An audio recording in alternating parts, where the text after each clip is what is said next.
There we go.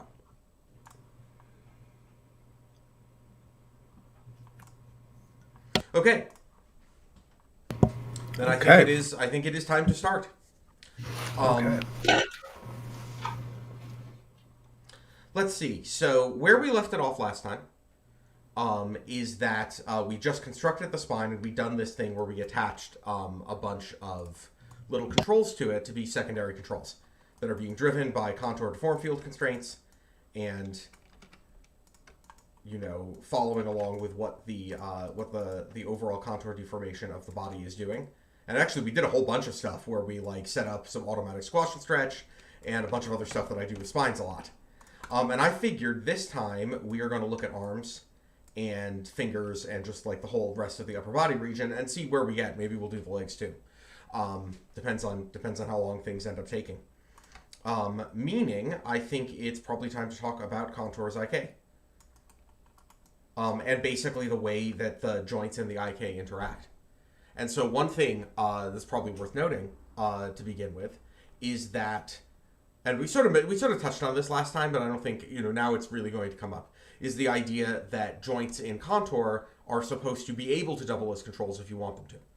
So, you know, the original concept of like how people, I think, imagined rigging working way back in the elder days, in the 90s, when the concept was first being arranged, is that people kind of figured you draw bones into your character and you'd put some IK handles on it and that would be your rig. You'd basically be done. And of course, that's not how things worked out at all. Things became very, very complex. And part of what contour is supposed to do is to be able to return you to something like that, where you don't necessarily have to do an enormous amount of rigging. You don't have to have necessarily have redundant structures in your rig. You don't necessarily have to have like a structure of joints and a structure of controls, and like probably a separate structure of joints specifically for IK handle purposes, and all of the other things that, you know, very commonly go along with how rigs behave. Instead, we can just do like so. Let's switch it to the. Yeah, 1 second. That's a weird Maya bug. There we go. Get our tools menu and add an IK handle. So the contour IK handles, well, I mean, here it is doing IK handle type things, right? You know, that part isn't too unexpected. What is a little different here, and is, I think, kind of how Maya IK was always supposed to work, but it never really actually fulfilled that goal. Is that if I turn off the FKIK switch, if I blend it off, then I can simply rotate the joints directly and use them essentially as my controls. I don't really have to have a separate control structure just for the purpose of being able to have, you know, reasonable FK controls. I can use the joints directly as FK, and I typically do this even if I am doing something a little bit more complex. There's lots of areas where this makes things simpler. I'll pretty much always do it on fingers, for instance. And if I were to turn the FKIK switch back on, then, you know, I retain this control. And what's really going on here is this thing called override rotation. Or, as we'll see in a moment, override stretch. And the deal here is that every contour transform has, well, every contour joint, right? There are multiple kinds of contour transforms, but every contour joint has the ability to override its own rotation values and has a blend value for overriding them. Now, these are locked right now, and when you apply an IK handle in contour, it'll automatically lock these channels. And the reason is that if you don't do that, they can get keyframed, and you get real weird results when that happens, right? You know, then Maya starts thinking it should try to blend the values together with a pair blend, and, you know, things get real wacky. So by default, it'll lock these. If I were to unlock them, you'd see that they have incoming connections, and where those connections are coming in from is the IK handle. Here's the contour IK solver, and its output rotation is being plugged into the override rotation. So this is, you know, we put it there specifically because it was useful for IK. It turns out to be useful for a lot of things. And you can input your own values in here. You know, you can have your rig just output something to the override rotation values. You don't necessarily need to use our tools to do so. There are a few caveats with that, largely having to do with Maya incorrectly thinking that there are cycles going on when there actually aren't. But, you know, generally speaking, it can be a pretty useful thing to do. So what we would do here in order to make this arm a more sort of usable thing is that we would go attach some controls to the FK arm.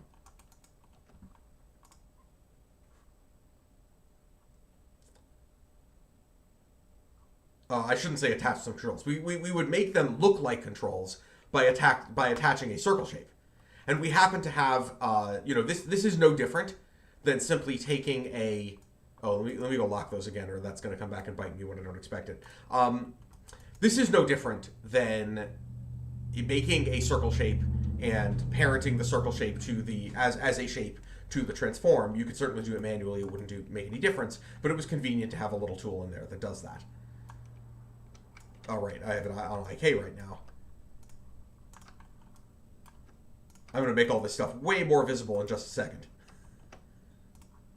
If it was not on IK, then I would be able to rotate this stuff around, and if I had hidden the bones, then this would pretty much look like the control rig that one would expect.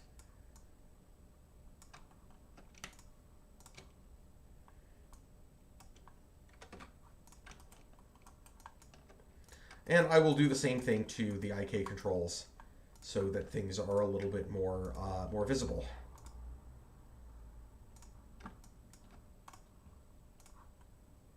I kind of like to have the IK controls, when I do them, because of course it's worth noting that generally speaking, I dislike having two different types of control system sort of in your character, right? Ideally, like if you were doing this ephemerally, for instance, and we'll get to that, you wouldn't have separate FK and IK controls. But we don't always get what we want, and therefore being able to do conventional control rigs is still very important.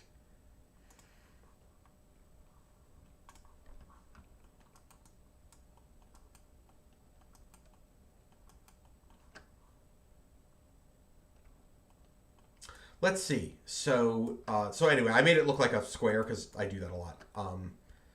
It's not really. I wouldn't say it's a convention so much as it's a convenient, simple thing you can do to make a control look different. And I'll just make it a little bigger, and I'll get rid of the locator-looking thingy, and I'll do the same for our pole vector here. Actually, I'm just going to leave that one as a locator for the moment. It should do the trick. All right. So the contour IK handle includes a whole bunch of features that I had previously built into rigs by hand. And a lot of this stuff, for any of you guys who are familiar with the setup machine, a lot of this stuff is probably going to be pretty, not too surprising. But the contour IK handle has it as a built-in feature. So, auto stretch, pretty straightforward, right? I forgot to turn it on. There we go. Auto stretch, that's pretty straightforward. It's just auto stretch, but with lots of IK pop. And then we also have our smooth stretch, which behaves exactly, more or less exactly. Math probably isn't identical, but it's pretty similar to the way that things worked in the setup machine, where you'd have this ability to ease in the stretch to avoid IK pop, which I think is quite nice. I do hate IK pop, but then again, I hate IK, so it is nevertheless a necessary evil. Oh yeah, and you can also have independent control of the stretching of the different, different segments, I guess you would say, of your IK handle, or your two-bone IK system, or however you want to put it.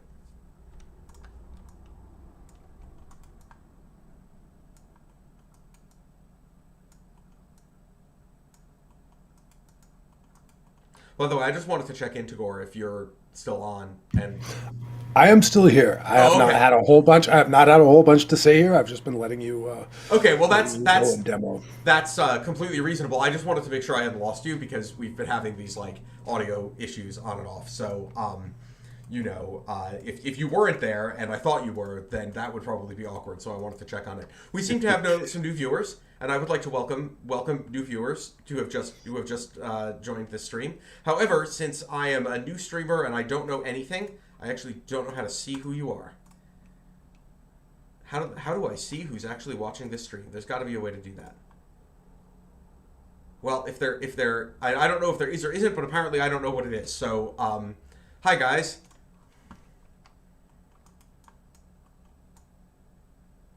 Yeah, I'm not sure. I'm a little more familiar with Twitch than I am with YouTube. But Yep.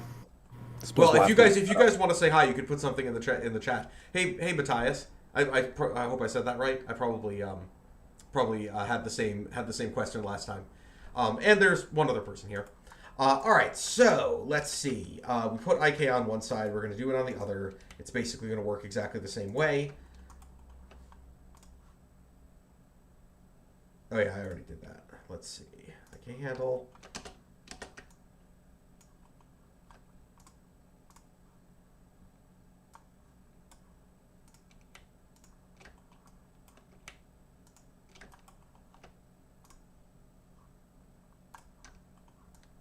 It so happens that its default radius is pretty appropriate for this character. That's often not true, right? You know, it's often you have to adjust that a whole bunch, but it happens to be true in this case.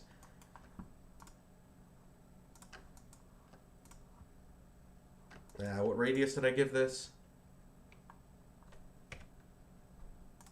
Yeah.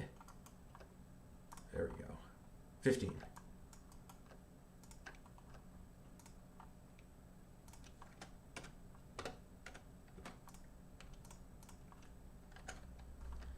All right.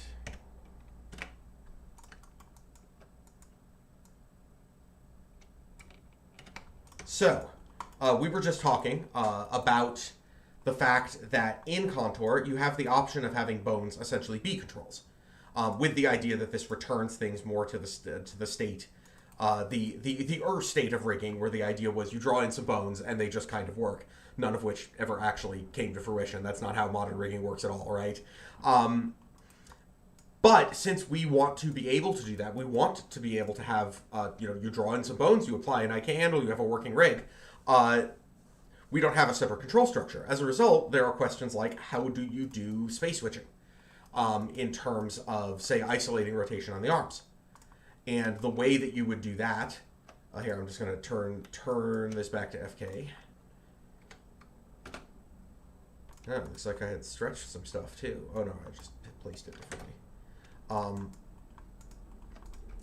Is that you can just go into this joint structure and insert some transforms, and that's a perfectly okay thing to do. Keeping in mind that unlike, where's the outliner? Here it is. Keeping in mind that unlike, man, apparently I'm not used to public speaking because I keep screwing this up. Keeping in mind that, damn it. All right, let me start this again.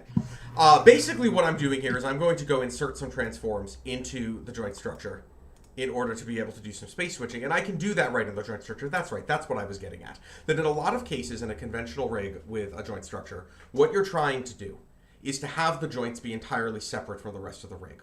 Possibly because you need them to be exported separately. That would be a very common thing. That's true of game engines. It's also true of a lot of other cases. And your joint structure in a Contour case certainly can work that way, but there's no obligation that it should.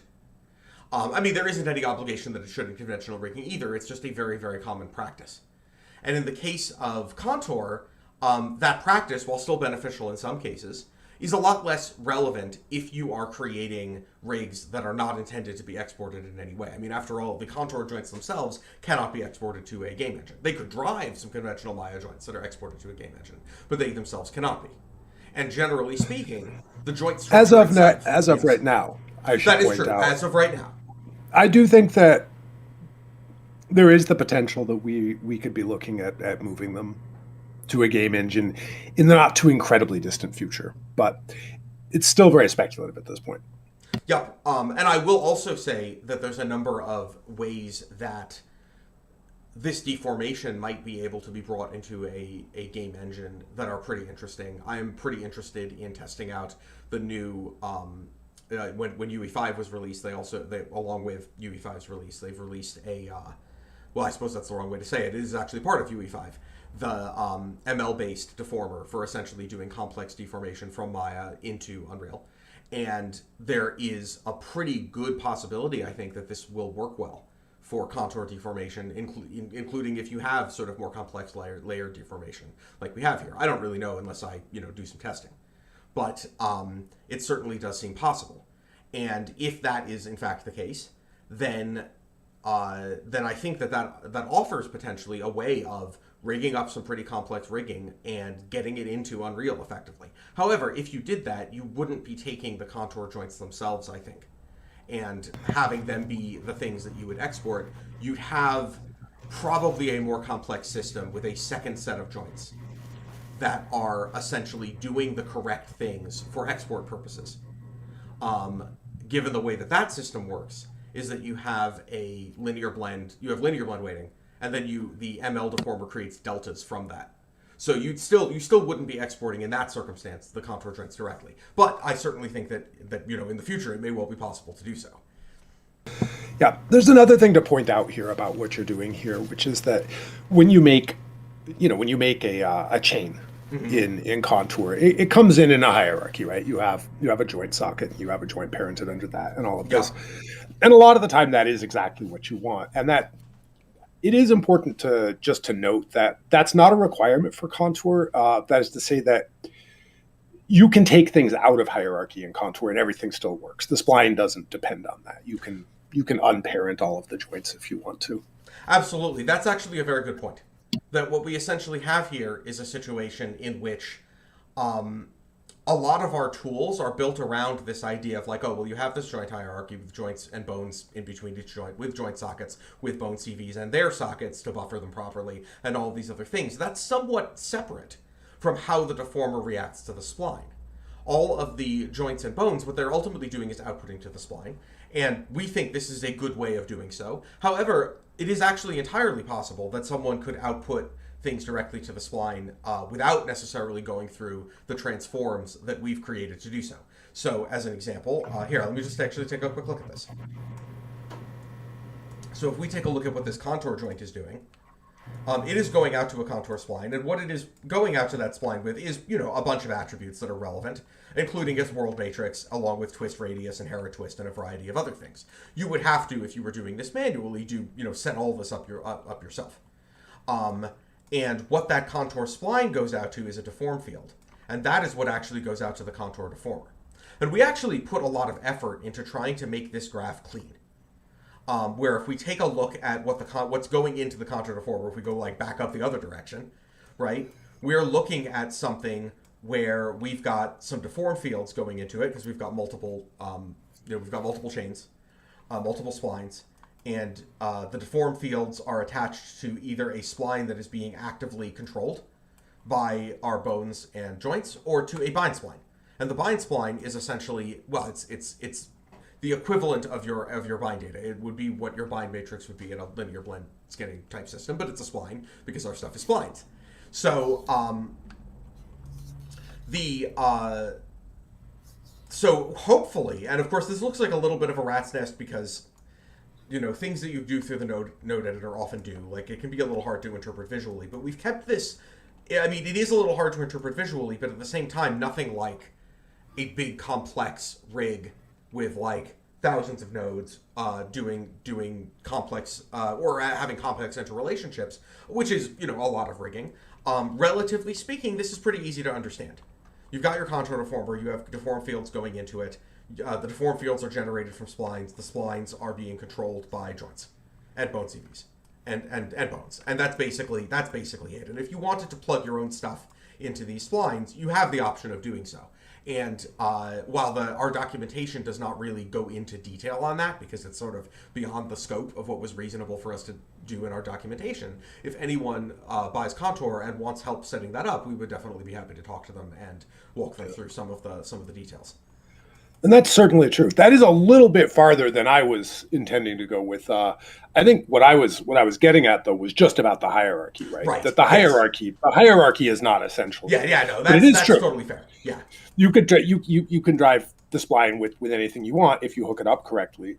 That is probably a little bit tricky though, right? That's a pretty advanced right. That's kind of why we didn't end up sitting down to document that thoroughly, because it seemed it would have been, to actually do it thoroughly and effectively would have been a significant job, right? But pulling things out of hierarchy Right. is No, probably that's quite common. simple. So as an example, Yeah. like let me do that. Let me pull something out of hierarchy, right? So I've got the I'm not going to do it to the arm, because I think that would screw up the IK. Like the IK does Right. expect things to be in The hierarchy, IK does expect that but hierarchy. the spline does not, right? So if I were to take this bone CV as an example and I were to pop it out to the world, which I just did, it would still work. Now, of course, it would not follow along with the rig the way it's supposed to, but it would still function. As far as the spline's concerned, it doesn't care. It's getting world matrices for stuff anyway. It doesn't care what they're parented to. And that is actually quite a useful thing. Sometimes it's quite useful to be able to just take joints and bone CVs and just like straight parent them to whatever you want and not sort of consider the rig hierarchy that Contour sets up for you. It really just depends on what you need. So anyway, we were going to do some rotation isolation type stuff. And what I'm going to do here is I'm going to use this contour joint and I am going to literally group it and call this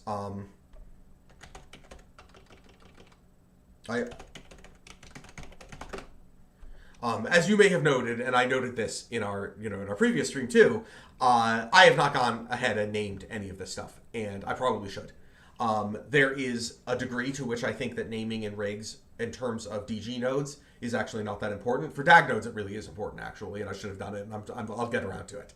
I was just trying to demonstrate some stuff. So for now, I'll just call this rotate isolator, and I'll say that we have some node, like I'm doing this like a dumb way, right? I'm not trying to do this the way you would for actual rigging purposes. I'll do that next. I just want to demonstrate the idea. Let's say I used an orient constraint, and I constrained it with maintain offset. And now we've got a situation where that arm will now maintain its orientation relative to whatever it's been, orient constrained to. And IK will still work. And work as one would expect it to. So all that's going on here is we've inserted an additional transform. This is another thing about the fact that what we actually pull off to use in the chain to use in the spline and to drive the spline are world matrices, meaning that it is totally okay to go insert some transforms into this structure and everything will keep working. And those transforms are usually there for space switching purposes, although I imagine there are other reasons why you might want to use one.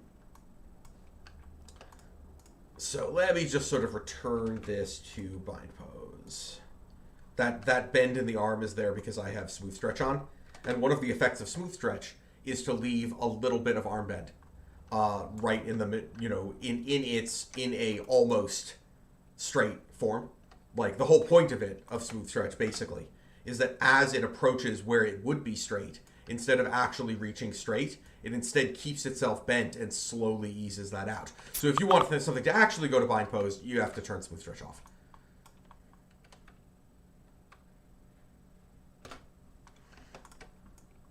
So I was switching this over to FK, and I was going to set up the space switch properly.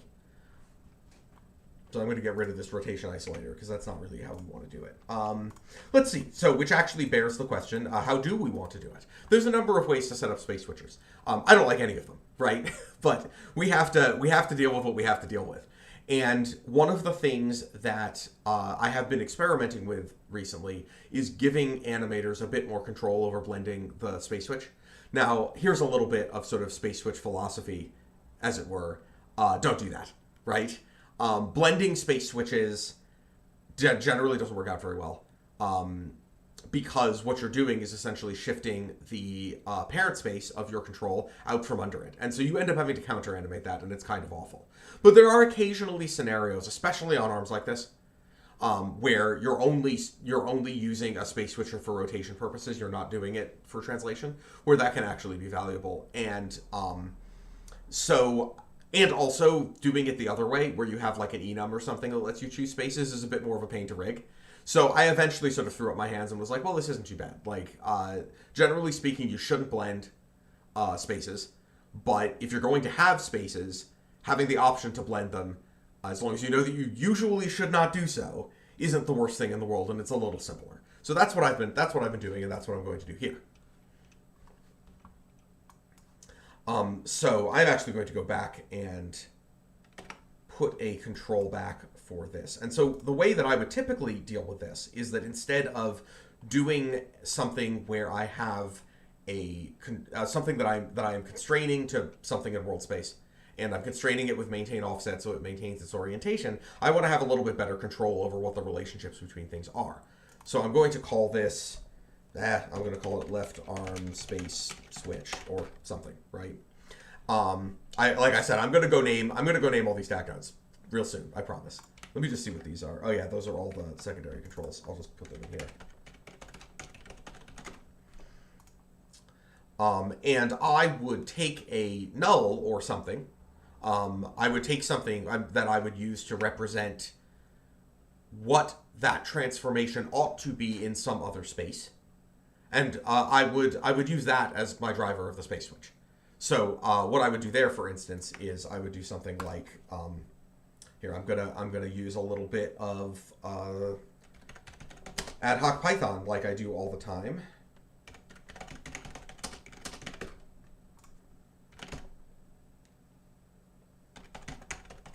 What order did I select these things in? I did left arm space switch first. Okay. So I'm going to say I'm going to take the second item in the selection list, and I'm going to set its matrix to be that of the first item in the selection list.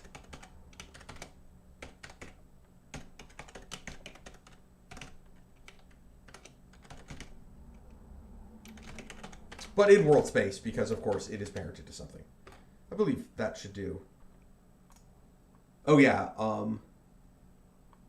like an idiot, I typed set matrix twice. There we go. So that should put null where it needs to be. Yep.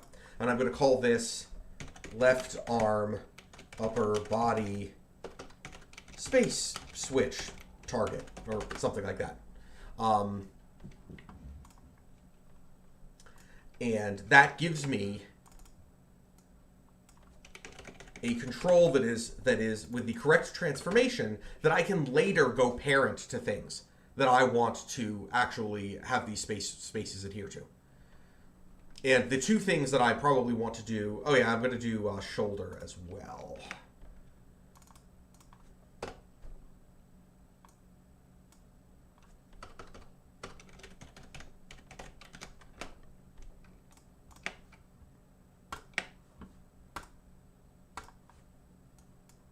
Don't need maintain offset at this point because all of their transforms are congruent.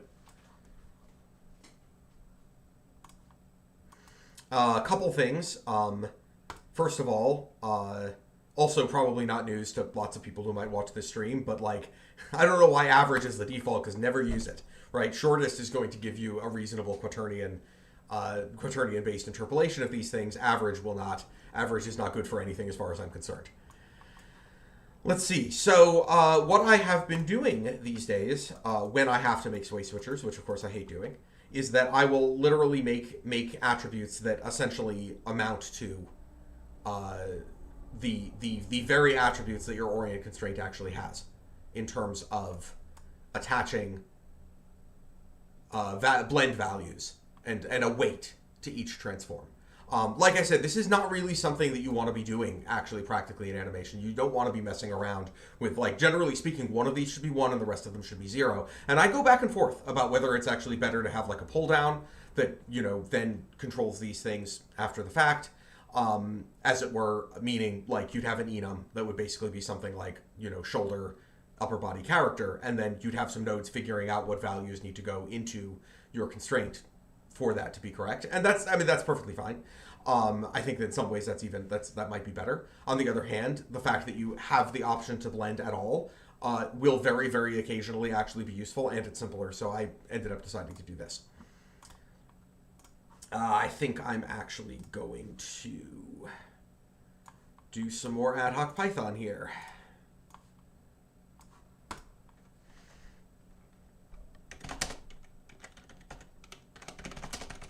I am going to make myself a few attribute names that I intend to use here. Like, I'm going to say...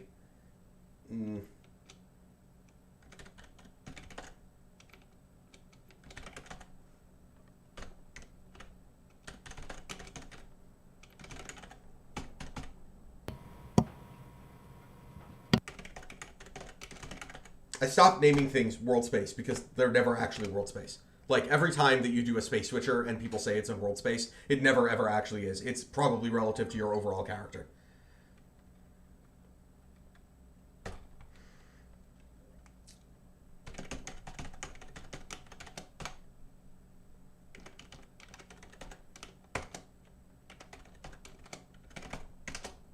I think it will default to having its type be a float, but I do need to set its min. Hopefully I recall how this add-adder function behaves, and if I don't, I'll have to look it up.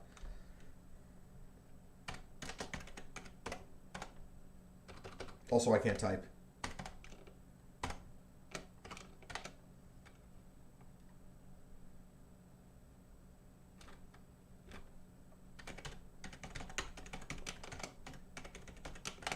Going to get the adder by its name, the one I just made, and I'm going to plug it into... Oh wait, this isn't going to work. I need to get the first item in the selection.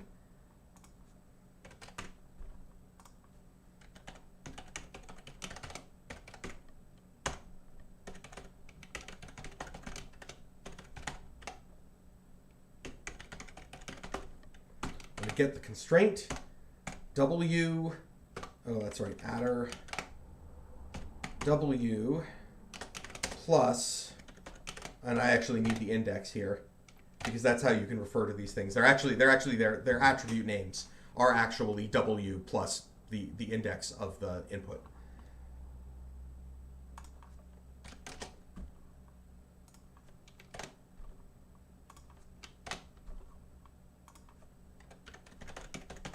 Enumerate is quite a useful little Python thing for when you need the index of something you're iterating over. All right, let's see if this actually works. No, because I did something really dumb. Yeah, that was silly. Oh, also, I better make sure these attributes are keyable. So that's another thing. Yeah, get children returns a list. All right, well, almost. Now, you might say, why don't I just go do this by hand? It might have taken me less time. That's probably true. But now I have a little thing that I can use to make more of these.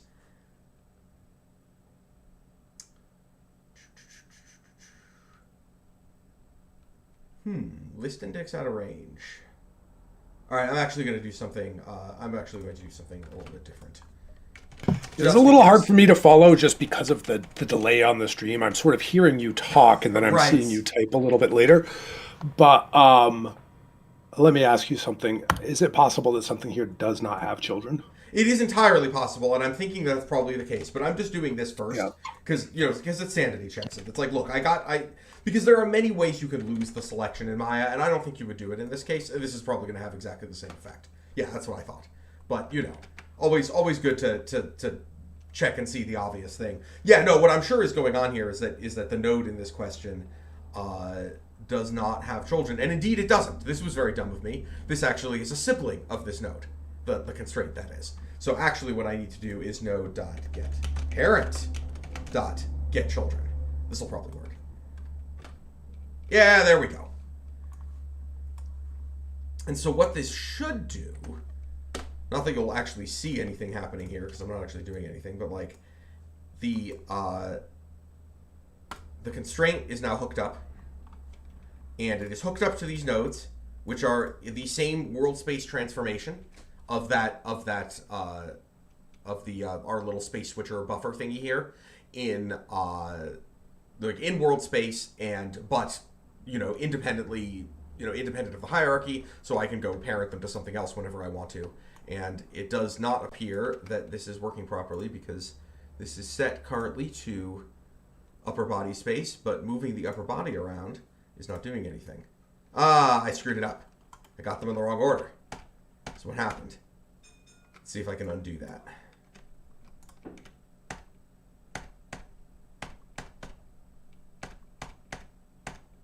I can also just break the things, but that's more convenient. All right, yeah, no, clearly, the order of inputs on this constraint is actually shoulder, character, upper body, not shoulder, upper body, character.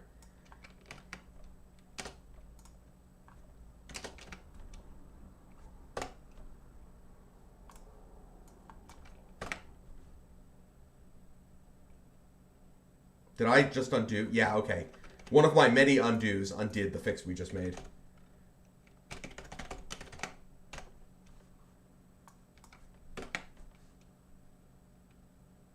Also, I can't type.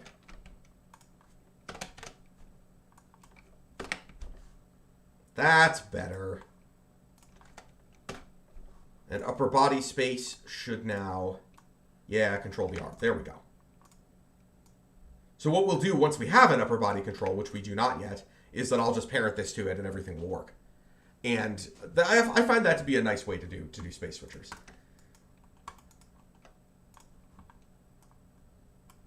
No matter how evil they are.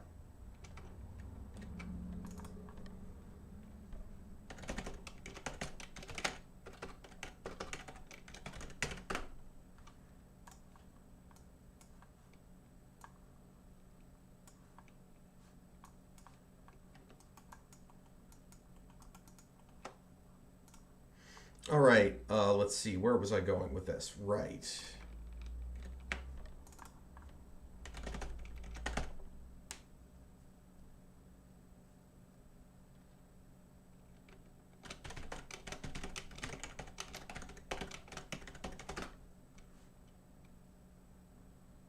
Got to put that in the same transformation as the right upper arm. Yeah, that'll do it. And duplicate it to make a bunch more of them.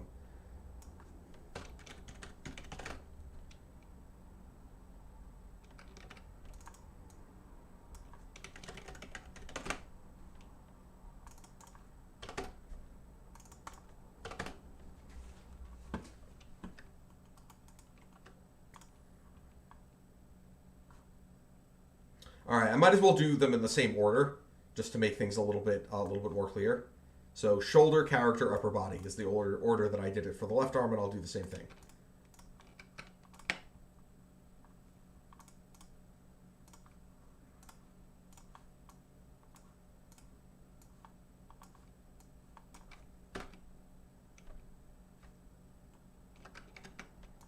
All right, what did I do now?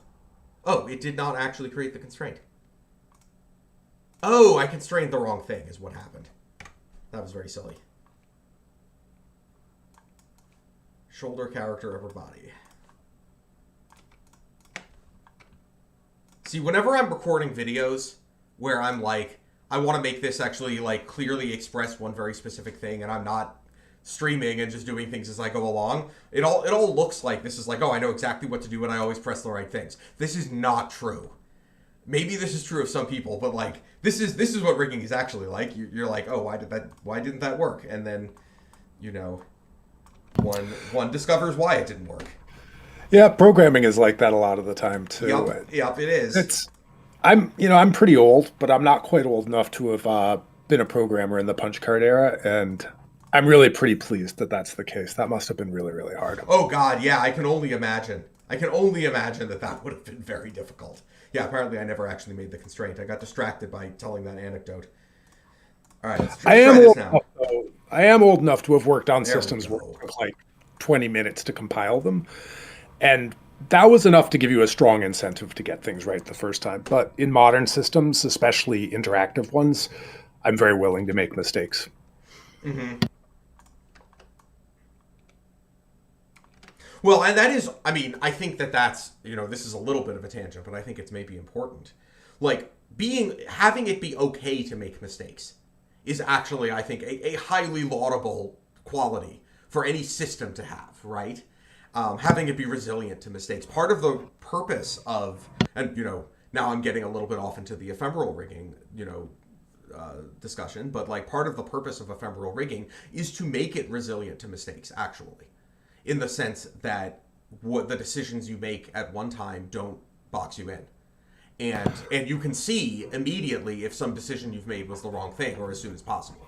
You know? Right. It's a lot faster to make a mistake and get feedback that you've made that mistake than it is to very carefully make sure that you don't make mistakes. Exactly. And that's actually a significant simplifying idea, I think. Like, it's a really important concept. You know, have it be okay to make mistakes, and then it's like, okay to fix them, right? That's going to be way easier than having to be bulletproof about everything. Um, but it's also true that in this case, like fumbling around is just sort of like it's part of the process. And what you were saying about it also being true of programming, of course, part of the reason for that is that rigging is programming, right? It's essentially the same situation. Not to mention I'm writing actual code here, and that's part of what's occasionally blowing up on me. Which is actually, I think, one thing that's worth bringing up and sort of asking the people who are viewers about, which is a lot of what I'm doing here is the way I would rig myself, which is to say I am writing a lot of ad hoc Python because that's how I rig, right? That's what I do. I do have some library code that I'm not using here because I feel like that would be sort of unfair in a way, right? It's sort of like it does some basic stuff and it's convenient, but then you don't have access to it, right? And as a result, it's not a great way to show how to do things to viewers. What I do want to ask though is lots of people who need to do some rigging, and we do want to make it so that part of the purpose of Contour is that it is more approachable than conventional rigging. There's less to manage. Even though, of course, you still need to understand some things about rigging, but it's sort of less complex than trying to create an equivalent rig. Considerably less complex than creating a rig with stretchy and bendy capabilities with conventional rigging. Many people who are viewing this stream might not be doing ad hoc Python and stuff like this. And do you guys feel like this is how I should be continuing to do things, or would you rather see me do stuff by hand where it's viable, even if that's not naturally what I would do? Because it may give you a better insight into how you might replicate these results.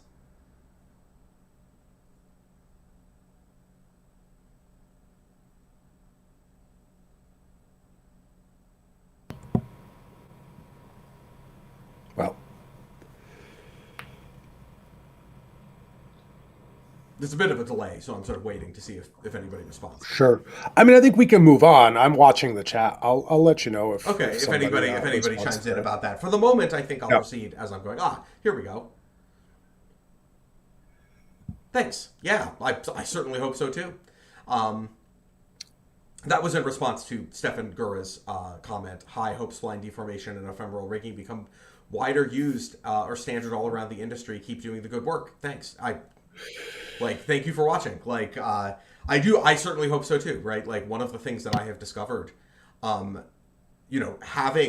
spent a long time on these tools, and then having to sometimes go back to doing things the conventional ways, that it's painful. You can hear me complaining about space switchers all the time, right? Oh my God, I have to do a space switcher, and of course that's very, very standard and very normal. But there is definitely a part of me that's like, oh God, this again, right?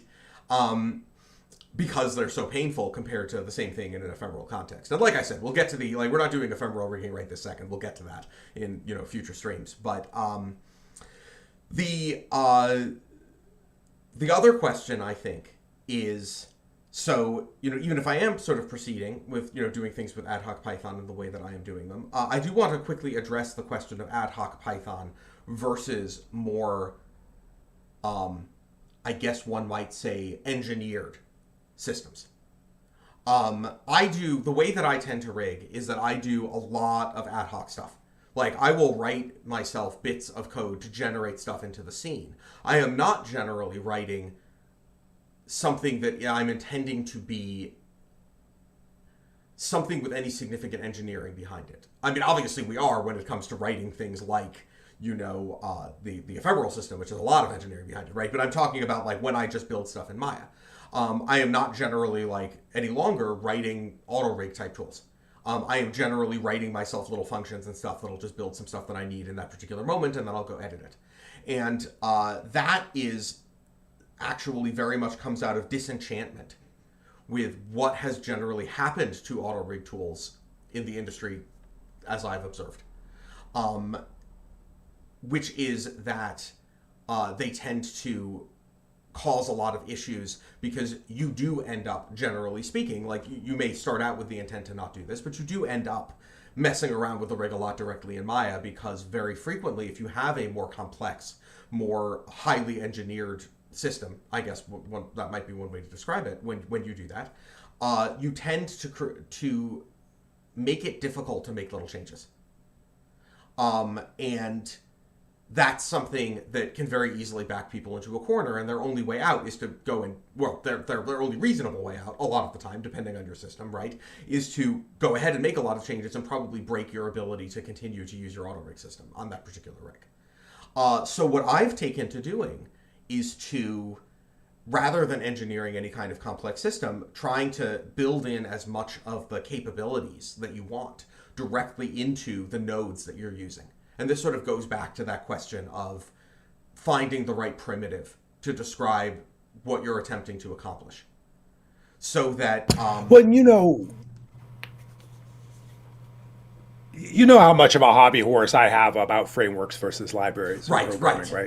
The frameworks are very dangerous. And this isn't a programming stream, so I'm not going to get into a rant about this. But I'm going to say that there is a similar idea here, which is it's a question of who has the control, who's driving things. And when you're calling bits of ad hoc Python, you're driving things. But when you have an auto rigging system, you're expected to live within that. And we say about frameworks and programming that they make the first 80% trivial and the last 20% impossible. And an awful lot of the time. And I think it's there's a real analogy here, I think. Yep, I think that's a really, really direct analogy, actually. And so I was sort of describing why it is that, like, the way that I'm building this rig. Now, if I was doing this from scratch myself, I would have a little bit of library code that would make a few of these things a little simpler, right? But fundamentally speaking, and so I might not, like, write this out directly myself, but I'd still be doing something basically like this, right? Where all my code does is generate something and then it ceases to exist. Right? It doesn't hang around expecting me to operate within a particular framework, to operate within a particular set of assumptions. And the reason why that's been difficult for people to do with rigging is because conventional rigging, when you want to have results that are complex, has such complex systems. Like, the system itself is responsible for the complexity over its building blocks, if you see what I mean. Like, the building blocks themselves are very, very simple, and the system itself, sort of on the layer of the rig system that you're constructing, is expected to do all the work. And as a result, doing things in an ad hoc way becomes difficult. And one of the goals that we've had with Contour is you don't have to do things in an ad hoc way, but you should be able to, and it should be okay, right? It should be something where doing something in an ad hoc way is a completely reasonable behavior. And in conventional rigging, that's sometimes the case that it's okay to do that, but it's very often the case that things are too complex and they essentially necessitate some sort of more complex engineering. And that's where you get the complexity of auto rigging essentially growing out of control. And I do think that there are ways to get around that, even if you do have to include all of this complexity directly in your rig design. If your building blocks, your bones, say in this case, are not handling some of it for you, there are ways around that. I am a big proponent of componentized rigging in the way that Rafael Fragapane, and if he's watching this, I apologize if I got his name screwed up. I really do that a lot. But in Cult of Rig described that if you're going to have complex rig designs, treating the node graph itself with some programming concepts is and having clean interfaces between different parts of your rigs is really important, and really the only viable way to manage that complexity.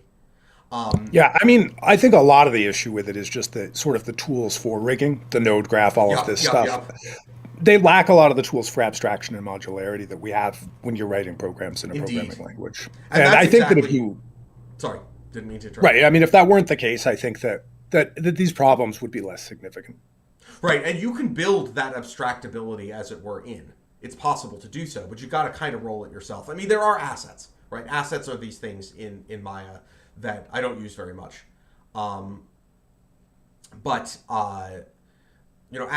are these things that let you sort of box up a bunch of nodes with explicit inputs and outputs, which sounds great, right? Like, and I actually think they're a very, very good idea. Unfortunately, Autodesk seems to have kind of forgotten about them. And they work, but the UI for them and even the sort of Python commands interface to them is awkward. And I ended up when I looked at them, I was like, oh, this is great. And then I started trying to use them and ended up rolling my own instead, basically ad hoc solution to that problem, because they were awkward. They were clearly not something that is sort of, in a sense, a first class part of Maya. like Autodesk isn't thinking very much about people using assets. Sure. I should note that Rexy Duplex commented, Raf, Hey. saying, I should check the first part. This tool looks interesting. And I'd say we do have a couple of like short, very introductory videos on the YouTube channel as well. And I think we have a third one that's about to go up. That's right. We do actually, including the pirate. We do actually have a third one that's about to go up. And please, as I'm talking, and there's a bit of a delay, so sometimes you'll respond to what I'm saying and I've like moved on by a paragraph or something. But we really would like this to be as interactive as our viewers would like to be. If you want to ask more questions while we're doing the stream, like I am very, very happy to answer them right here and now. But perhaps we should move on. We've been we have been philosophizing. Philosophizing. We have been philosophizing quite a lot, actually, and probably we need to bring this back to something, a little bit more direct. This is a danger when you get Raf and me together. We're both a little prone to this, and so you put us together, and there's no real governor on it. So right. So let's see. There are a number of directions for where we could go in terms of like what's the next thing for us to rig. I mean, we've pretty much got the arms, and the arms pretty much work. And note that it didn't take a whole lot for them to do so. I'll just turn on auto stretch for that. There we go. Like we've got arms, they work with IK, they do the right thing. We did very little work to make that happen. So let's see. There's a couple of other things, and I think maybe the thing to do next is actually to start setting up some of the sort of highest level elements of the rig, like the upper body control and the character control and the stuff that we just made space switchers that were nulls that we're going to have to attach to. And so what I'm going to do is I'm going to start by making a character control, which is going to be pretty simple. You can call it character or root or whatever. It doesn't really matter. And I'm basically going to parent most things to it. Actually, I think I may parent everything to it. I don't believe that this is going to produce any double transformation. I could be wrong about that, and if not, I'll deal with that then. The aim control buffer. Yeah, that should be fine too. I'll have to name that something. Actually, why don't I start naming some stuff? Like that is also a thing that I need to do. I could get into the philosophy of like why I often don't name DG nodes, but DAG nodes I should name, and I just got really lazy while we were doing the stream and didn't do so. So this one is the chest control. Probably shouldn't have capitalized that. Switching between camel case and snake case and whatever variant of camel case has capital letters to begin with, which I, have been switching between things has screwed up my head, and now I never know what case I'm actually typing things in. Anyway, that's the chest control. We are going to need a couple of things here. This one's a character control. I guess I'll name it control. Parent everything to it, except this right here, because that would be bad. That would cause double transformation. That's the base joint of our layer deformation, where we have this layer deformation on top for fine-grained control. And what we did last time is that layer deformation actually has each one of these joints is having its pre-bind matrix, or rather bind pre-matrix, I think. I keep forgetting which one they call it. But anyway, the bind pre-matrix driven so that it doesn't double transform when we move this around and get the deformation on the body from contour that we're layering on top of. This joint is the base joint for that, and if it moves around, you'll totally get double transformation. So we're going to leave that out for sure.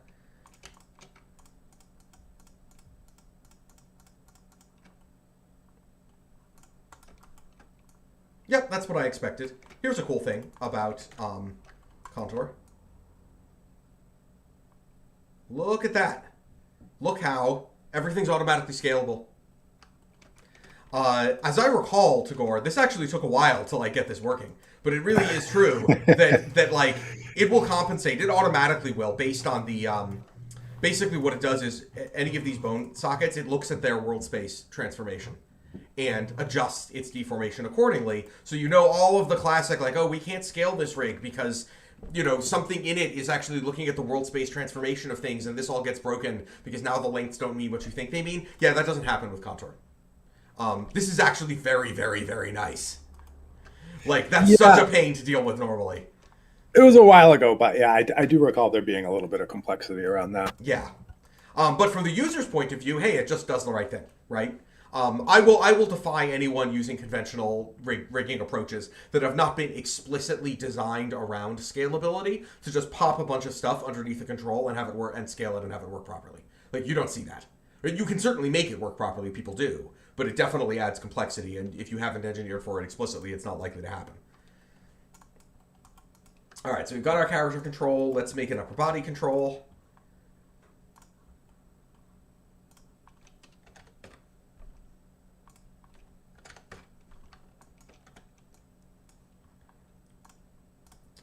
I used to spend a lot of time like designing myself appropriate looking controls for things, and now I don't care. At this point, like, I used to be like, oh, I want to make it look like some special thing. Well, the fact of the matter is, when I'm actually animating, I'm going to use a picker and I'm going to hide it anyway. So I just make them like, basically I use circles and diamonds and I ignore everything else. But you are, of course, when you make your own rigs, completely free to make them look like whatever you think is appropriate. Let me make that a little bigger.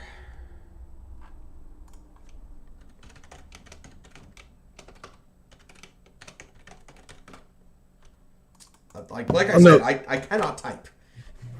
I'll note that I'm going to have to step away for just a second. Sure. I'll just be gone for a minute. I won't mention when I'm back, but Yep. So our upper body control, right? So speaking of ad hoc Python, let's write a little thing. And again, I have library code for this, but I don't think it's very helpful if I'm like, I called the function and then it worked, and you don't even know what that is, right? So I'm just going to write a little thing that will buffer things. I'm going to make a little function for that, actually.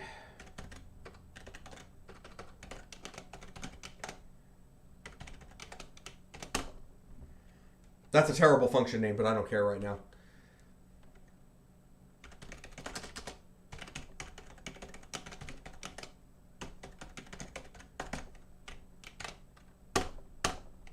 And let me just note, by the way, for viewers who are not familiar with Python, none of the things I'm doing here you couldn't do by hand. I'm sort of showing you how I habitually do things, and how I habitually do things is to write a lot of ad hoc Python. I mean, this wouldn't be, like I said, I have a function for this, but a lot of the time, right? And my function wouldn't be that different from what I'm writing right now. I don't remember exactly what it says.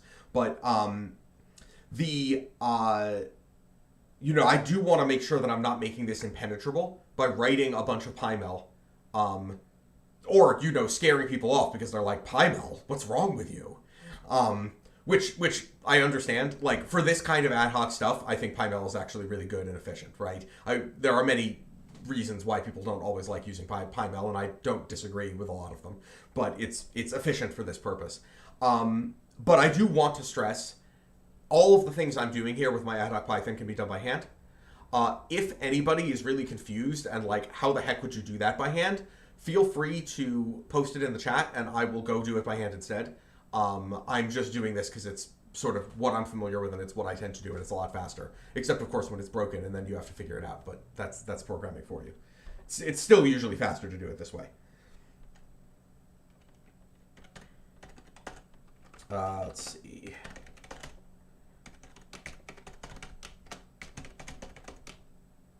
Let me parent it first.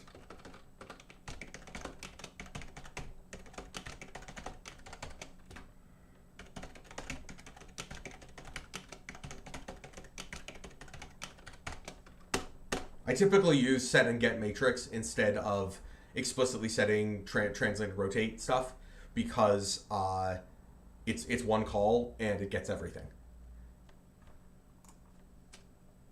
And I like thinking about things as matrices. I hate Euler angles and stuff, Translation is fine. Translation is just a vector. I hate Euler angles. All right, so node.set parent. Gonna parent it to the buffer. This should work. And then I can do... Oh yeah, I should probably name it something. I mean, like I was saying, naming does actually matter when you get to DAG nodes.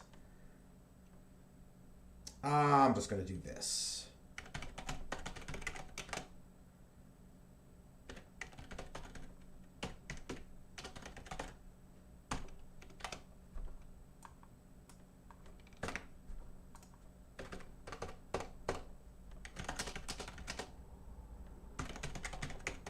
Might as well make it a loop because we'll do this to multiple things later.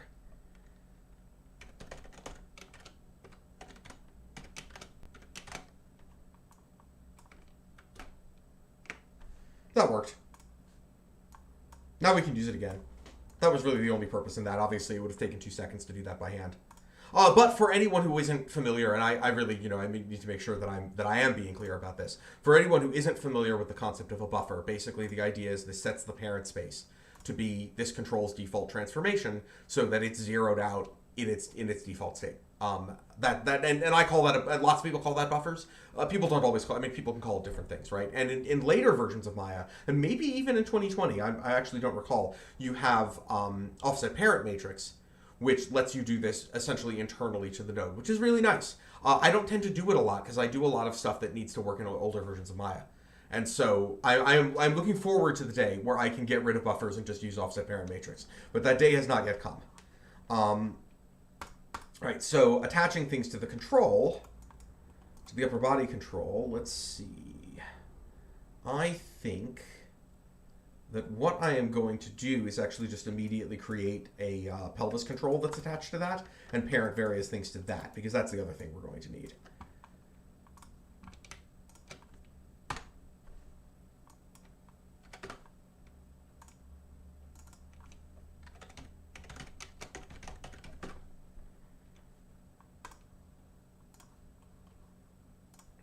Needs to be lots bigger, and they don't let you actually drag that slider for reasons. Don't even need to buffer this one because it's at its default position. And I'm going to take this and parent it to the pelvis control. What am I doing? I selected the wrong thing. This is what I meant to select, that joint socket. And then I'm going to make sure that various things that are for space switch purposes get parented where they should. Let's see. So upper body space switch stuff gets parented to the upper body. Character space switch stuff is already parented to the character. Shoulder space switch stuff gets parented to the actual shoulder. This should work, I think. I'm pretty sure this won't be circular. So, let's see if this is doing what I expected it to do. It is. I can move this around and use that as my pelvis control. If I do the same thing with the upper body. That did not work properly because I did not parent all the things that I needed to do to the upper body. Namely, this right here. That needs to go under the upper body. That's what I wanted to see. This one's an IK, so of course it is doing IK things, as one would expect. That all seems to be working. These things can be used independently, which is how that's supposed to work. All right, that's all going fine. Now, this sort of thing where you have like a separate upper body and pelvis, this is also a thing that I think is, while perhaps less evil than Space Switcher, something I don't entirely like. Because it does create this doubling up of transformation, where you've got one control that moves everything around, and you've got one control that moves just the pelvis around, but when you see the pelvis move, which one of them is actually producing that? It is actually ambiguous. Like, I mean, it's not ambiguous if you look at the actual controls, but it is ambiguous from the point of view of an animator just like viewing the shot and viewing a pose. And I don't really like that. Unfortunately, in the case of animating stuff with Maya in a conventional context, there's not really a great way around it. The ephemeral system gets around it by essentially making all relationships between controls something that is ephemeral, that can exist or not exist at any time, so you don't actually need two of them. However, this is a relatively benign case, and I think it is kind of okay to do this, even though I don't especially like it.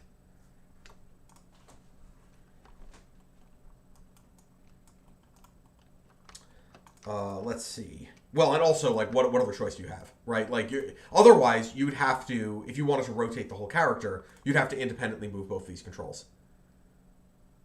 Yes, so responding to Rexy Duplex, I'm thinking octopuses have to be very easy to rig with contour. Indeed. One of the things, when I get to the ephemeral side of things, which I certainly will be getting to in future streams, one of the things that is super easy to do with it is tails, because you can use FK and IK, like whatever, I'm doing like you probably just can't see it because it's delayed, so I'm not seeing myself on screen doing that, but you probably will see it in a moment.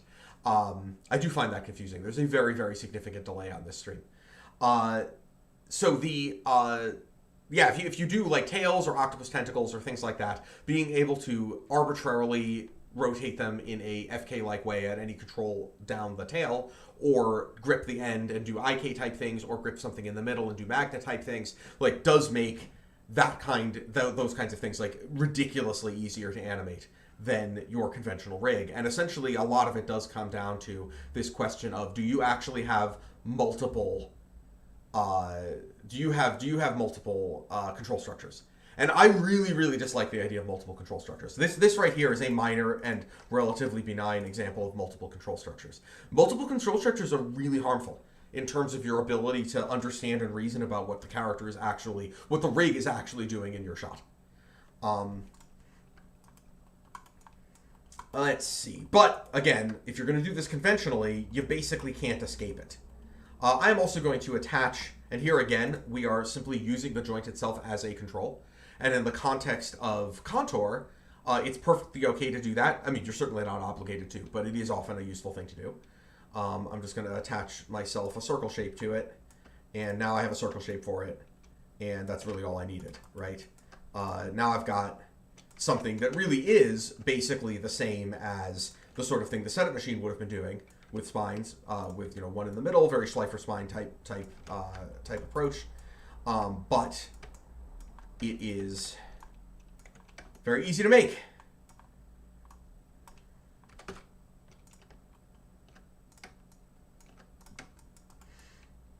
So, let's see, where do we want to go from here? We basically just rigged the body. Like, this body rig is more or less done. There may be things that we want to add to it, but it's working pretty effectively now. So, where do I want to go with this from here? Well, we were talking about fingers a little bit earlier. I was talking about fingers. Actually, you know what I should do before I do the fingers, though? Let me just test the space switches and make sure they're doing what I expected them to do. So in this case, for instance, I'll hide a bunch of this stuff at some point, but we got upper body space. Let's put this in character space. So now it's rotation isolated from perspective of the upper body, moves correctly from the character space, good. And if we were to put this in shoulder space, then it should be locked to the upper body. And actually entirely locked to everything. Because now this is in the space of like the shoulder control. So if I'm, rotating the shoulder control around, this is basically full FK, right? Your standard conventional non-isolated FK. I'm going to put this back in upper body space. That's often how I do arms. When I am forced to use space switching at all, of course. All right, so that all seems to be working properly. I just, needed to test that before moving on, I think.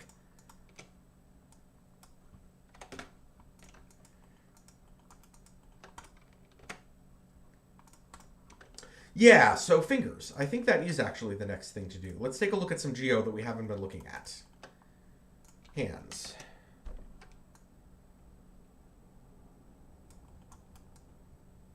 And this should be pretty straightforward, and it will show us a little bit of contour weight painting, which is pretty simple. The default weights are going to be completely awful because of the fact that these hands sort of interpenetrate, and so it's going to be really confused. But it doesn't really matter because it's pretty easy to fix that stuff. Here, let me, I want to do some stuff where I lock something to the middle of the mesh that I'm drawing in. Which by the way, we for us that predates when Autodesk added that. The rig tools, what was at the time referred to as Ansible rig tools, had the ability to snap to the middle of a mesh while you were drawing before Autodesk added that ability. And I'm always just a little bit like, well, we got there first. But in the meantime, we have now changed it to actually use Autodesk's thing. I mean, it is convenient, but it is also a pretty trivial. Yeah, it's not actually difficult, and there's no like, that's a fairly silly thing to be crowing about, but sometimes I do. All right, so this is now snapped to the middle of the mesh, which is, for this pretty convenient. Yeah, there we go. Now, one little caveat about this is it doesn't snap when you place. It snaps immediately, when you move it after the fact. Right now, it's snapping to the middle of the mesh, as seen from camera view, which is very, very useful when you're doing fingers, especially. Now note this little thingy here, this little control. What that is it's actually giving the joint a roll. So if we go out of the bone draw tool for a second and we look at the joint's actual orientation, this is basically telling it, well, actually, the previous joint is what it really is, which is why this is in a weird orientation. Oops, I made an extra joint when I did not intend to. I wanted to select that one and be like, yeah, there we go. That's more like straight up and down. And so what that does is it places your, that's your y-axis actually. The contour joints by default, they point down X. And that's changeable. I mean, it can be any axis, but that's the default. And then that little controller gives you your y-axis, and that way you have control over the axis while you're drawing bones, something that Maya's bone draw tool doesn't do. So now that we have the orientation more or less correct, it's pretty much going to keep being correct as we keep drawing these.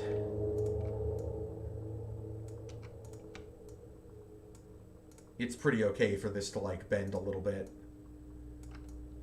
Yeah, I'm pretty sure I should put these closer together. Actually, I'm thinking about how this should work. Because you kind of want this thing. So all right. I'm gonna start just making some additional regular adjustments to this, without snapping. Here's the thing about fingers that if you're doing something that's sort of non-anatomical like this is, it's one thing if you have fingers with clear anatomy, right? Where you have, a modeler has gone and referenced an actual hand. When you've got two fingers, one of the things that I tend to find is that a lot of people tend to forget that first of all, your knuckle is actually way back in your finger, right? Like the flap of skin, the end of my finger is way up here and the knuckle's actually way back here. So there's a whole big length there. And then the other thing is make sure that you actually have a good length. Now, contour is actually going to make it pretty easy to adjust this as we curl into a fist. So it's actually a lot less important with contour than it would be in conventional rigging. But it's still helpful to make sure that when your character clenches into a fist, if I do like this, right, you can pretty clearly see that the difference between my knuckle and the first joint there is much, much, much longer than the subsequent two joints. And it's really helpful to get that right, even though contour does kind of let you, deal with that more effectively than a conventional rig probably would. In the sense that you can stretch things after the fact very easily, and therefore you can always correct for issues when you actually close your character's hand into a fist.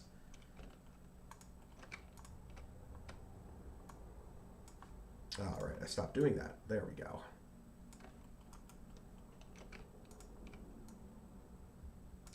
Stop selecting the wrong thing, please. There we go. Let's make sure that seems like it's pointing in a useful direction. That seems more appropriate there, actually. All right, now that I have these situated properly, yeah, I think I'm going to do my initial placement still snapping, and then do some adjustment afterwards without snapping.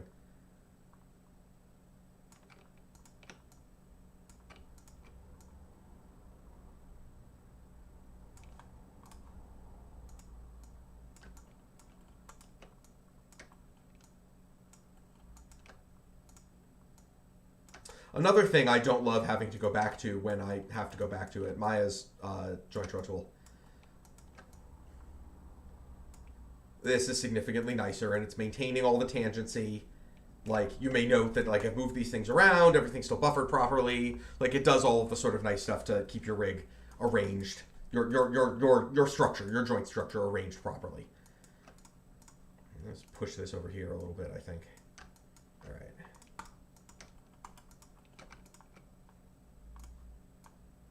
All right, now we get to the boring part. I'm just going to draw some bones and probably not have a whole lot to talk about.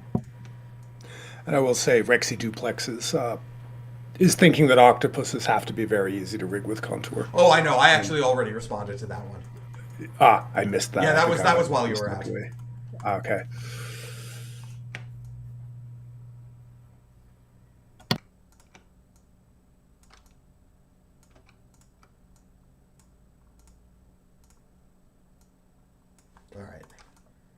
do some additional adjustment, I think.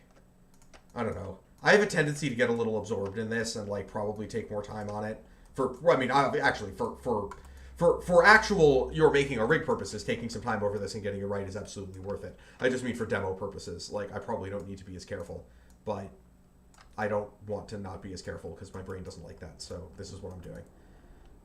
And I mean, I'm not being like especially crazy about this actually, but you know. And it's easy enough to change it after the fact, which actually, this would be a great time to show Rebind Mode. I'm going to deliberately do it wrong. Because it's easy to fix it if you do it wrong. There we go. I'm going to do something that is very clearly not the right thing. Like that is clearly not how that finger is supposed to be. So let's say I went ahead and I bound all of this stuff. Where's my joint socket? Why is this not showing up? This is weird. Oh, I know why. I know why. It's because I'm using view selected. That's what it is. Okay, good. You scared me there. I was like, yeah, no, it's not a problem. Like, it's not a drawback. It's just when those got generated for whatever reason, they didn't end up in the selection list. All right, I'm gonna go ahead and bind these. What am I doing? That is the incorrect bind skin. All right. So thing number one, of course, here's where weight painting actually does matter with contour, right? You don't have to weight paint internal to your spline, as it were. Like you just get nice deformation by default. Actually, let me just hide because they are getting in the way. I am going to disable the radius indicators. But like, yeah, I mean, you just get nice deformation. It happens automatically, right? And that's all very well, but you still need to paint weights to separate these things. And the auto weighting, which is pretty simple, like we didn't put a lot of effort into auto weighting because of the fact that the amount of actual weighting you have to deal with here is much, much, much less than it is conventionally with Maya, with any linear blend system. So we didn't put a lot of effort into auto weighting. As a result, it completely cannot distinguish, these things when they're interpenetrating. So, I'm just going to do it manually, but this will be pretty easy. Once again, this is because I have to go back and forth. Like right now, I'm doing some stuff that involves more conventional, rigging in other contexts, and therefore my reflexes end up being completely wrong about which one of these I should actually reach for. Yeah, you know what? Actually, before I do that, I am going to name these things. Like I was talking about, I'm being very lazy about naming, and I probably shouldn't do that. I should probably name these things right up front, or I'm going to get confused. We have a nice rename joint chain thing that will nicely name everything in the joint chain something appropriate. I mean, not like knuckle 1 or whatever, but at least give you this joint chain where everything's been kind of prefixed with something. And that's really all I need as far as for right now.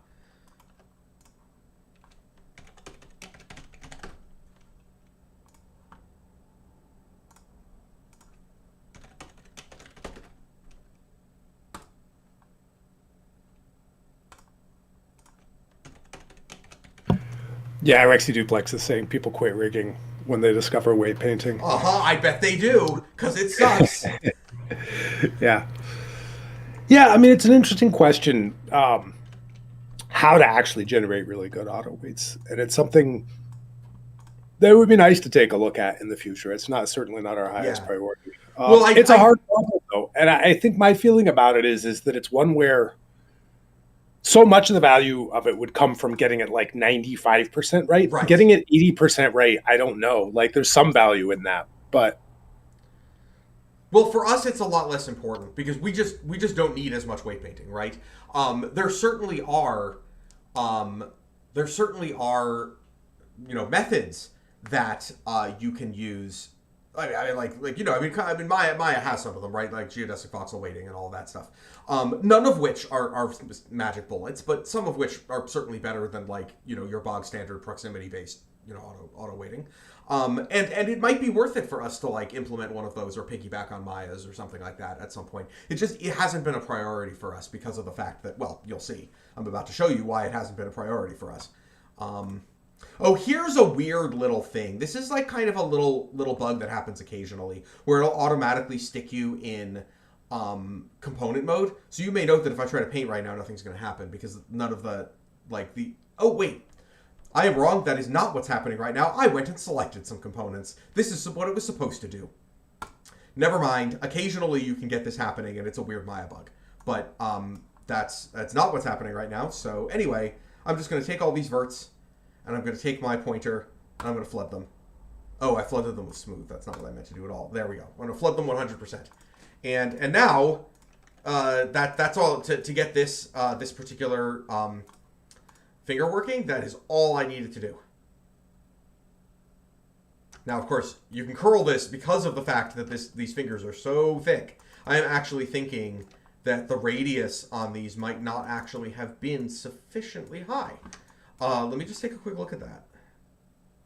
I'm going to re-enable the radius indicator. Yeah, they're actually kind of smaller. I'm going to make this radius bigger. Mostly fingers don't require significantly high radii, but occasionally they do.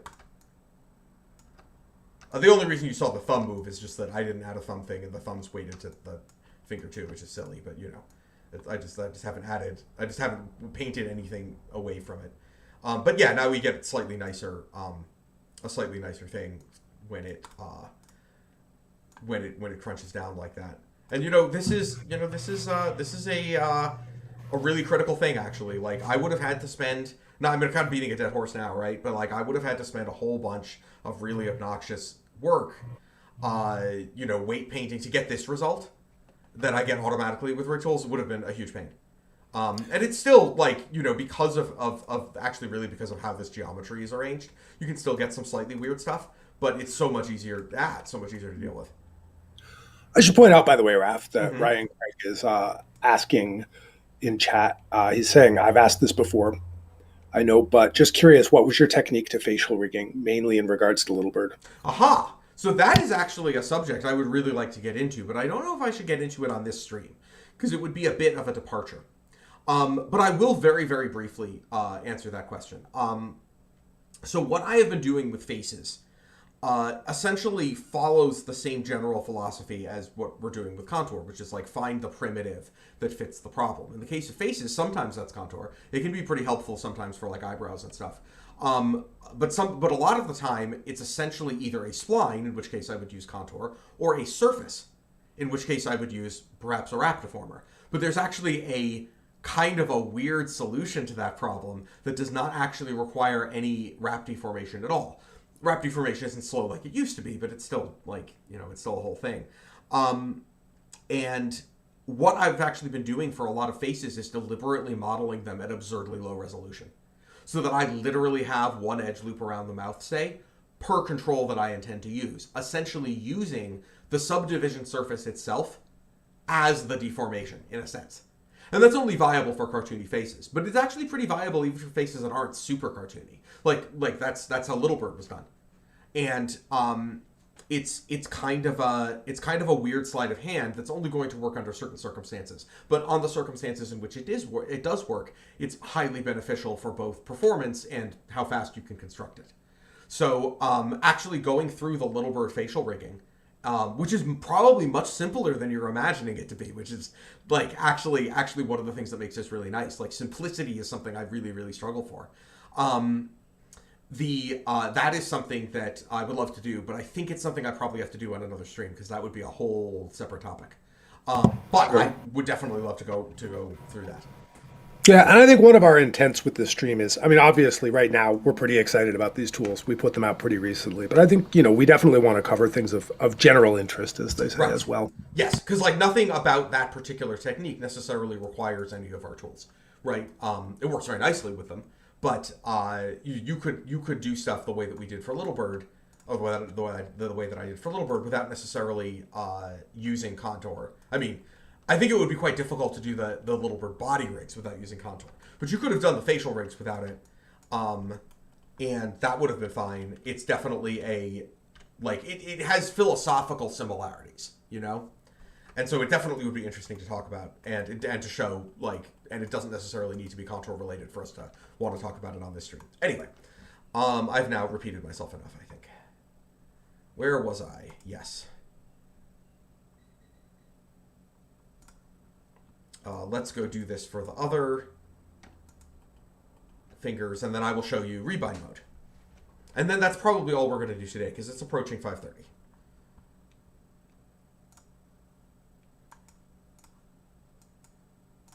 All right. So. But yeah, Rebind Mode is actually one of I think that's actually really, really nice, and something we haven't talked about yet. And this was actually a significant amount of work to make work. But I think it's very much worth it. Note also that this whole weight painting UI, which mimics Maya's very closely and uses a lot of the same interface elements, is not Maya's weight painting tool, and Brian spent an awful lot of time basically figuring out how to replicate all of the same tools, and it really does feel exactly the same.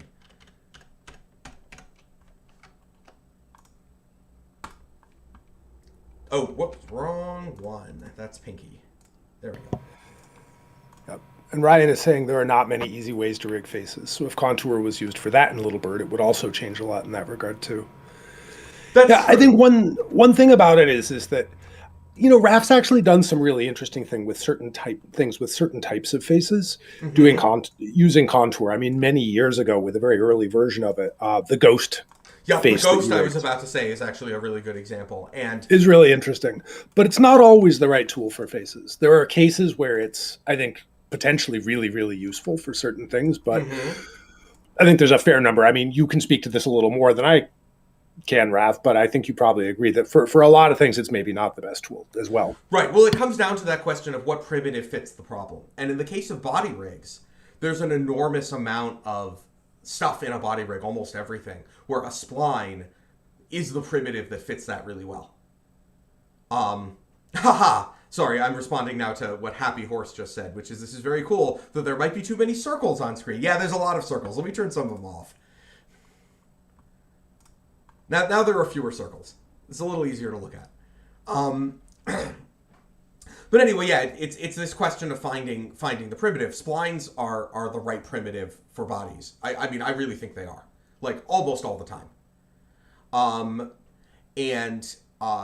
For faces, they are sometimes the right primitive, or take part in a facial rig. There's definitely cases. And I think, I don't actually, that old file with this was a different pirate character, that old file, I'm sure doesn't work anymore, and I'd probably need to recreate it, but there's definitely interesting stuff to bring up there, and actually I should probably go bring it back and refurbish it, because it is a really good example of one of the ways that Contour can help a really cartoony face. I mean, you had a YouTube video of that up at some point. Oh, I think that I may probably have. still exists, right? That's right. Let me see if I can dig up. Let me see if I can dig up a link to it right now. Yep. So anyway, the question is what you're creating bendy or is it stretchy, if you want to put it that way, right? So limbs are usually bendy, and a spline is the right primitive for that, right? And one of the like the thing that rig tools is for is basically this realization that like if all things are tubular in a character, and they aren't all, but an enormous number of them are, that if you have a really good method of spline deformation, you just solve all of these problems, right? If your spline deformation is good, and so far we haven't really seen good spline deformation under most circumstances, but it's possible, right? Then it basically makes an enormous number of problems go away. And the same is true of the face, but splines aren't always the right primitive for a face. Surfaces often are. And that's why I tend to rely very heavily on wrap deformation and or pseudo wrap deformation, which is what I'm going to show you with the Little Bird face. For faces a lot of the time. What is really effective, and this is one of the things, if we find this old Ghost Pirate rig and show that, this is one of the things you'll see there, is where you have controls that are not themselves necessarily spline, but they can be driven by a spline to allow you to have a huge amount of control over bending the head and moving stuff around sort of in the space of this bendy head. Like that's something, for instance, that rig tools is extremely effective at doing because of, well, basically all the same stuff that we're doing with the body in terms of these secondary controls, where they are all driven by deform field, rig tools conform deform field constraints, and are layered deformation over an actual, contour deforming body. And that sort of technique, I mean, you can sort of already imagine how this would work for a face, or if you had a whole bunch of controllers for the face, but you wanted to be able to do really extensive warping of like your overall head shape. That's the sort of thing, for instance, that Contour would enable very easily that would be really, really difficult to do otherwise. So it definitely has a role in facial rigging, absolutely. But often you're going to mix it in with other stuff. Yeah, you know, Raph, I'm having a hard time finding this, and I'm actually thinking there may not have been an independent video of that. Maybe it was I in had a some other recollection of there being, but I think it was maybe just a section in some other thing. So maybe we don't have that video around at this point. But yeah, probably be a good idea to bring that back, because I thought that was really, really interesting. Oh, and it absolutely is still a viable thing, and like that face lent itself very well to it. It's just that face was a little unusual. Anyway, yeah, so obviously this was wrong, right? So let's fix it. Then I probably need to sign off, but I am going to go into Rebind Mode. I'm going to enter Rebind Mode. So this is a mode that allows you to essentially, for instance, using the Joint Draw tool, change your structure. And if you don't do this with the Joint Draw tool, then things won't be zeroed out properly. Did I actually do the wrong number? Yeah, I also did the wrong number of controls. So that, actually, I think that might still work. Let's see. Actually, let me try it the one way first, and then I'll see if I can actually, I've never tried this before, actually add joints to it as part of the rebind. I am actually not sure if you can or not, but it's possible that will work. But don't blame us if it doesn't. It's an unusual case. But anyway, the point in theory, that should work, but it's been a while since. Well, this is what I'm saying. In theory, it absolutely should, right? However, in practice, I am not sure if it will or not, because that's not the usual use case. But the first thing I'm going to do is not that.